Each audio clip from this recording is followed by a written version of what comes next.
सुंदर वन था जिसकी हुकूमत एक रंगीला बकरा के हाथ में था। रंगीला बकरा के पड़ोस में एक राज्य था और उस राज्य का राजा शेर सिंह था, जो अपने राज्य का विस्तार करने में लगा हुआ था। महामंत्री वीरू, क्या तुमको ज्ञात है कि हमारे जंगल का विस्तार कितना है और हमारे आसपास कौन-कौन से राज्य बड़े हैं जो विस्तार में हमसे ज्यादा हैं? महाराज, इसके बारे में तो हमको संपूर्ण ज्ञान नहीं है, लेकिन हमारे राज्य में एक विशेष चित्रकार हैं जिन्होंने आसपास के सभी पड़ोसी राज्यों का चित्र बनाकर उनकी रूपरेखाएं तैयार की हैं। उनको ज्ञात है कि कौन सा राज्य बड़ा है और कौन छोटा है, और हमारा राज्य किन किन से बड़ा और छोटा है। ठीक है, तो महामंत्री उस चित्रकार को पेश करो। और थोड़ी देर के बाद वो चित्रकार वहां पर आया। महाराज की जय हो। महाराज, आपने मुझको याद किया? हाँ चित्रकार, तुम ये देखकर बताओ कि हमारे पड़ोसी राज्यों में हमसे बड़ा किन किन का राज्य है और हमारा राज्य किन किन से छोटा है। शीघ्र बताओ।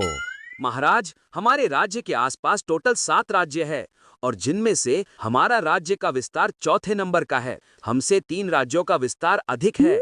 कौन कौन से हैं वो 3 राज्य? महाराज, सबसे पहले तो मणिपुर देश आता है, जिसको मणि के नाम से जाना जाता है, और मणिपुर के राजा इस समय भैरव सिंह हैं। और दूसरे नंबर पर देश है पंचन नगरी और उसका राजा है गोरेला। और तीसरे नंबर पर आता है स्वर्ण देश और उसका राजा है रंगीला बकरा। ठीक है, तो चित्रकार तुम जा सकते हो। और चित्रकार वहां से चला गया। फिर शेर सिंह के दिमाग में एक भयानक विचार आया। अरे महामंत्री, हम क्षेत्रफल के हिसाब से चौथे नंबर पर हैं, तो क्यों ना हम अपने जंगल का क्षेत्रफल को बढ़ाकर पहले स्थान पर कर दिया जाए। इससे हमारे आसपास के सभी राज्यों में हमारा दबदबा बना रहेगा। आपने बोल तो दिया महाराज कि हमारे राज्य को पहले स्थान पर कर दिया जाए, लेकिन ये करना इतना आसान भी नहीं होगा। भैरव सिंह और गोरिल्ला जैसे पराक्रमी योद्धाओं को हराना आसान बात थोड़े ही है, और उनसे भी ज्यादा खतरनाक वो रंगीला बकरा है जिसको युद्ध में हराना असंभव है। भैरव सिंह और गोरिल्ला से भी ज्यादा खतरनाक रंगीला बकरा है? ये क्या कह रहे हो मंत्री? हाँ महाराज, मैं बिल्कुल ठीक कह रहा हूँ। आप जब युद्ध करोगे आपको पता चल जाएगा।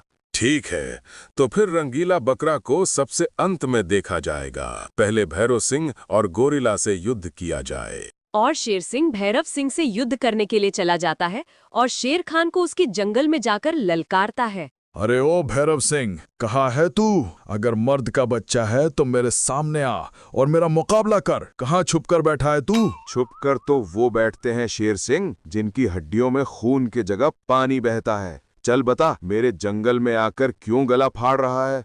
ठीक है, तो फिर भैरव सिंह, ये तो अभी पता चल जाएगा कि किसकी हड्डियों में पानी भरा है और किसकी हड्डियों में खून। आज मैं तुझको खत्म करके तेरे राज्य को अपने राज्य में अवश्य मिला लूंगा, और मैं इसी मकसद से यहाँ पर आया हूँ। कोई बात नहीं है शेर सिंह, तुम्हारी ईंट का जवाब हम पत्थर से देंगे। हो जाओ तैयार। इतना बोलकर शेर सिंह ने भैरव सिंह के ऊपर हमला कर दिया और दोनों के बीच घमासान लड़ाई होने लगी और शेर सिंह ने भैरव सिंह को पराजित कर दिया और भैरव सिंह बड़ी मुश्किल से अपनी जान बचाकर भाग गया। सच में भैरव सिंह की हड्डियों में पानी ही भरा था, तभी तो दुम दबाकर भाग गया। महामंत्री, भैरव सिंह के राज्य को अपने राज्य में मिला लिया जाए। अब गोरिल्ला को देखते हैं। और शेर सिंह बिना थके गोरिल्ला के जंगल में भी पहुंच गया। शेर सिंह, हमको तुम्हारे यहाँ पर आने की पहले ही सूचना मिल चुकी है, इसलिए तुम्हारा स्वागत करने के लिए हम यहाँ पर स्वयं आ गए हैं। अगर अपनी जान की सलामती चाहते हो तो जिस तरह से आए हो सीधे उसी तरह से चले जाओ। गोरिल्ला, यहाँ पर मैं जाने के लिए नहीं आया हूँ, बल्कि तुझको पराजित करके तेरे राज्य को हड़पने के लिए आया हूँ। तैयार हो जा युद्ध के लिए। और इतना बोलकर शेर सिंह ने गोरिल्ला के ऊपर हमला कर दिया और दोनों के बीच भयानक लड़ाई होने लगी और शेर सिंह ने गोरिल्ला को बुरी तरह से मौत के घाट उतार दिया। महामंत्री, गोरिल्ला के राज्य को भी अपने राज्य में मिला लो और अब थोड़ा आराम करने के बाद हम रंगीला बकरा पर हमला करेंगे। इन 2 लड़ाइयों में हम काफी थक गए हैं। और जैसे ही इस बात की सूचना मल्लिका गुप्तचर ने रंगीला बकरा को दी, महाराज की जय हो। महाराज, हमारे जंगल पर संकट मंडरा रहा है। हम जानते हैं मल्लिका गुप्तचर, शेर सिंह ने भैरव सिंह और गोरेला को पराजित करके उनके राज्य को अपने राज्य में मिला लिया है और वो क्षेत्रफल की दृष्टि से अपने राज्य का विस्तार करना चाहता है। अब वो क्षेत्रफल की दृष्टि में दूसरे नंबर पर है और हम प्रथम स्थान पर हैं। वो हमको भी पराजित करके हमारे राज्य को अपने राज्य में मिलाना चाहता है। यही सूचना लेकर आई हो ना तुम? हाँ महाराज, मैं यही खबर लेकर आई थी। लेकिन सच में महाराज, आप तो एक राजा होने के साथ साथ दूरदर्शी भी हो, जो पल पल की खबर रखते हो अपने पड़ोसी राज्यों की और उनमें हो रही सभी घटनाओं की। आप सच में एक महान राजा हो।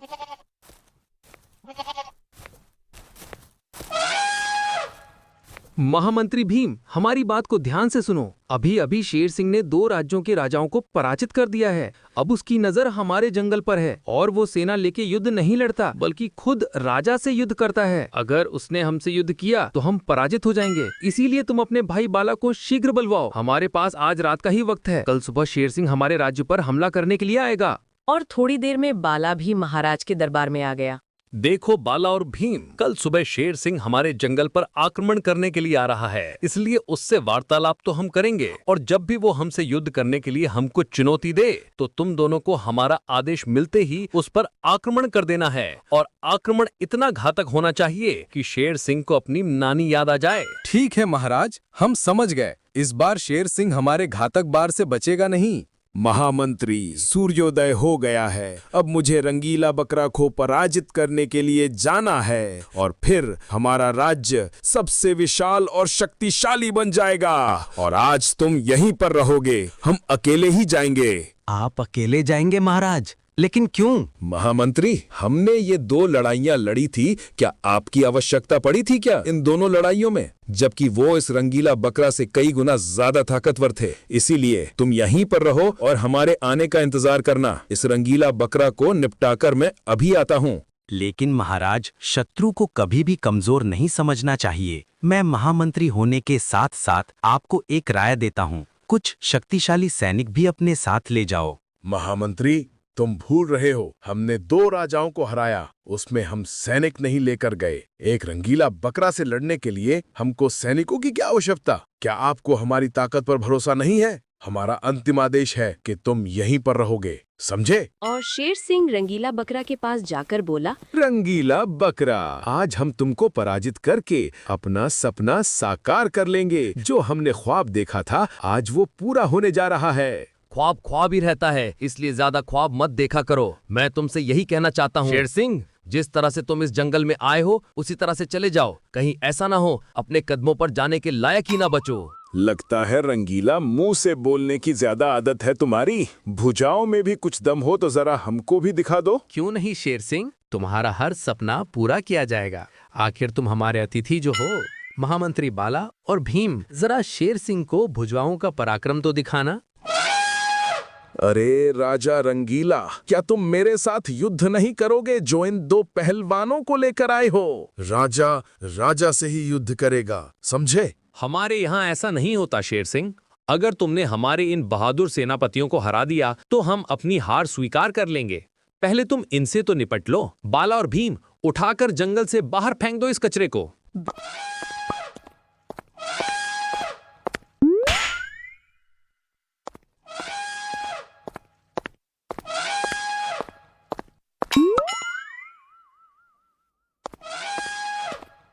भीम और बाला ने शेर सिंह को लातों से अच्छा सबक सिखा दिया और शेर सिंह अपनी जान बचाकर वहां से भाग गया।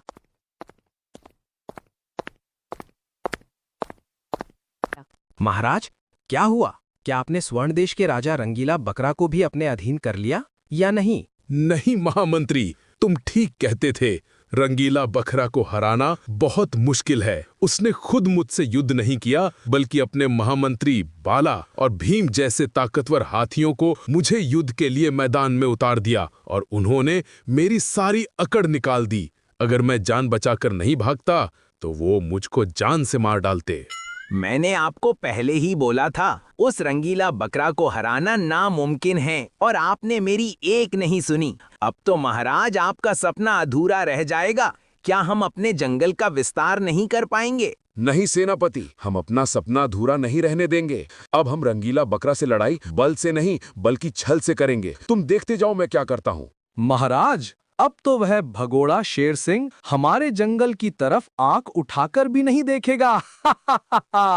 ऐसी बात नहीं है महामंत्री, तुम अभी शेर सिंह को अच्छे से नहीं जानते हो। वो बहुत ही शातिर राजा है, वो इतनी जल्दी हार मानने वाला नहीं है। वो बल से हार गया, हो सकता है वो कल को छल करने पर उतर आए, इसलिए हमको सतर्क रहना होगा। महामंत्री वीरू, हमारे पास एक प्लान है। क्या प्लान है आपका? जरा हमें भी बताओ, क्या उस प्लान से हम रंगीला बकरा को परास्त कर पाएंगे? हाँ, हमारा ये उपाय अवश्य काम करेगा। अब मैं तुमको उपाय बताता हूँ, ध्यान से सुनना। और फिर राजा शेर सिंह ने अपने महामंत्री को अपना प्लान बता दिया और फिर शेर सिंह रंगीला बकरा के जंगल में जाकर एक मेमने को अपना शिकार बना लेता है और उसकी हड्डियों को ले जाकर रंगीला बकरा के घर के सामने डाल देता है और वहाँ से चला जाता है। अरे महामंत्री, हमारे घर के सामने किसने इन हड्डियों को डाला है? लगता है रात को इसका शिकार किया है। कौन हो सकता है जो हमारे जंगल के जानवरों का शिकार कर रहा है और हड्डियों को हमारे दरवाजे पर डाल देता है? पता नहीं महाराज, कौन है? हम इसका शीघ्र पता लगा लेंगे। तभी वहाँ पर उस मेमने की माँ भी आ जाती है। महाराज, मेरा बेटा कल शाम से नहीं मिल रहा है, पता नहीं कहाँ है। महाराज, ये कंकाल तो मेरे बेटे का लग रहा है, ये यहाँ पर कैसे आया? और ऐसे लग रहा है कि इसका रात को ही शिकार किया है। जरूर ये मेरे बेटे का ही होगा। पर महाराज, कौन हो सकता है जो मेरे बेटे को अपना भोजन बना सकता है? आपके राज में तो सब ठीक ठाक था, अचानक ये क्या हो गया? और बकरी दुखी मन से लौट रही होती है। तभी उसको शेर सिंह का महामंत्री वीरू मिल जाता है, जो उस जंगल में आया हुआ था। अरे बकरी, तुम दुखी होकर कहाँ जा रही हो? क्या हुआ तुमको? सब ठीक तो है ना? कुछ भी ठीक नहीं है, मेरे बेटे को किसी ने मार दिया है रात को। रात को तुम्हारे बेटे को किसी ने मार दिया है? क्या तुमने उसकी हड्डियों को ढूंढने की कोशिश की? मिली या नहीं? हाँ मिला, हमारे जंगल के महाराज के घर के सामने पड़ी थी। पता नहीं किसने मार दिया। तुम ऐसी बातें करती हो? किसने मार दिया? क्या जहाँ पर हड्डियाँ मिली हैं वहीं पर किसी ने मारा होगा? अगर तुम्हारे राजा के पास ये हड्डियाँ मिली हैं तो तुम्हारा राजा ने ही उसको मारा होगा और उसका मांस खा गया होगा, हड्डियों को वहीं पर फेंक दिया होगा। पर हमारे महाराज तो शाकाहारी हैं, वो तो मांस नहीं खाते। अरे वक्त बदलते देर नहीं लगती। बकरी बहन कब शाकाहारी से मांसाहारी बन जाए और कांव मांसाहारी से शाकाहारी बन जाए, किसी का क्या भरोसा। हड्डी वहां से मिली है तो तुम्हारा राजा नहीं उनको मारा होगा। वो राजा अब मांसाहारी हो गया है, वो मासूम जानवरों का मांस खाता है। वो मांस खाने वाला रंगीला बकरा है और तुमने मांस खाने वाले को अपना राजा बना रखा है। तो फिर सारे जंगल में ये बात फैल जाती है कि रंगीला बकरा मांस खाता है। अब वो मांस खाने वाला बकरा बन चुका है। महाराज, सारे जंगल में ये बात फैल रही है कि महाराज अब मांस खाते हैं और एक मांस खाने वाला कभी राजा नहीं बन सकता। पूरा जंगल आपके खिलाफ हो गया है। महामंत्री, आप तो जानते हो मैं शुद्ध शाकाहारी हूँ। मैं घास और फल के सिवा कुछ नहीं खाता। तुमको तो सब पता है ना। और कौन है जो जंगल में भ्रम फैला रहा है? रंगीला महाराज, इसमें भ्रम की क्या बात है? पूरा जंगल जानता है तुम अपनी ही प्रजा का मांस खाते हो। क्या एक राजा को ये शोभा देता है? हाँ शेर सिंह, आप ठीक कह रहे हो। ऐसे राजा को तो राजगद्दी को छोड़ देना चाहिए। मेरे बेटे की हड्डियां भी रंगीला महाराज के दरवाजे के सामने पड़ी थी। मेरे बेटे को भी रंगीला बकरा ने ही खाया है। अब किस किस का मुंह बंद करोगे रंगीला बकरा? अब तो तुम इस जंगल से भाग जाओ, वरना मैं तुम्हारी प्रजा के साथ मिलकर तुमको मार दूंगा। क्योंकि मैंने यहाँ की प्रजा से वादा किया है कि मैं प्रजा की हिफाजत करूंगा, अगर वो मुझको राजा बना दे तो। शेर सिंह, तुमको राजा नहीं, तुमको तो किसी सर्कस में होना चाहिए था। तुम्हारी हरकतें जोकर जैसी हैं। पता नहीं तुमको राजा किसने बना दिया। तुमको क्या लगा तुम्हारे इस घटिया प्लान के बारे में हमको पता नहीं है? हम अच्छी तरीके से जानते हैं कि हमारे दरवाजे के सामने वो हड्डियां तुमने ही डाली थी और तुमने ही बकरी के बच्चे को अपना शिकार बनाया था और तुमने ही उसका मांस खाया और फिर हड्डियों को हमारे दरवाजे पर फेंक गए और हमारी ही जनता को हमारे खिलाफ भड़का दिया। तुम्हारी हिम्मत की तो दाद देनी होगी शेर सिंह, और बहादुर बनकर हमारे ही सामने खड़े हो। पर तुम भूल गए हम राजा हैं। तुम्हारी इस करतूत के बारे में हमको पहले से ही पता था। जहां तुम बल से हार जाते हो वहां पर तुम छल का प्रयोग करते हो। इसमें छल की क्या बात हो गई? पूरा जंगल जानता है कि तुमने ही उस मेमने के मांस खाया था और तुम्हारे ही दरवाजे के सामने उसकी हड्डियां मिली थी। शेर सिंह, तुमने कभी सीसीटीवी कैमरे का नाम सुना है? खैर कोई बात नहीं, आज मैं तुमको बता देता हूँ कि मैं अपने जंगल में जगह जगह सीसीटीवी कैमरे लगाए हुए हैं। एक कैमरा मेरे दरवाजे के ऊपर लगा है जिसमें तुम साफ साफ दिख रहे हो कि उस मेमने की हड्डियां तुमने ही डाली थीं। और दूसरी बात, जहां पर तुमने उस मेमने को शिकार बनाया था वहां पर भी कैमरा लगा हुआ था जिसमें तुम साफ साफ दिख रहे हो। तुमको क्या लगा कि रंगीला बकरा सो रहा है तो उसके जंगल में कुछ भी कर जाओगे? हम तो सो रहे थे, लेकिन हमारे वो सीसीटीवी कैमरे जाग रहे थे और तुम्हारी ये करतूत कमरे में कैद हो गई। देखो शेर सिंह, हम तुमको दिखाते हैं और तुम भी देखो मोहनी बकरी। फिर रंगीला ने सीसीटीवी की वीडियो शेर सिंह और बकरी को दिखा दी। अब बोलो शेर सिंह, क्या कहना चाहोगे? महाराज, मुझे माफ कर दो। मुझे नहीं पता था कि आप इतनी एडवांस हो चुके हो। मैं दोबारा आपके जंगल की तरफ आंख उठाकर भी नहीं देखूंगा। कृपया करके मुझे जीवन दान दे दो। वैसे तुम्हारी हरकत जीवन दान की है तो नहीं, पर तुम हमारे जंगल में हो इसलिए हम तुम पर तरस खाकर तुमको छोड़ते हैं। शीघ्र यहाँ से भाग जाओ अगर अपनी जान की सलामती चाहते हो तो। अगर दोबारा इस जंगल की तरफ आंख उठाकर भी देखा तो समझ लेना हम तुमको सीधा यमराज के पास पहुंचा देंगे। दफा हो जाओ यहाँ से। और शेर सिंह वहां से दुम दबाकर भाग गया। महाराज, आप तो सच में बहुत बहादुर हो। सच में आप जैसा जंगल का राजा हो तो वो जंगल बहुत ही खुशनसीब होता है। प्यारे दोस्तों,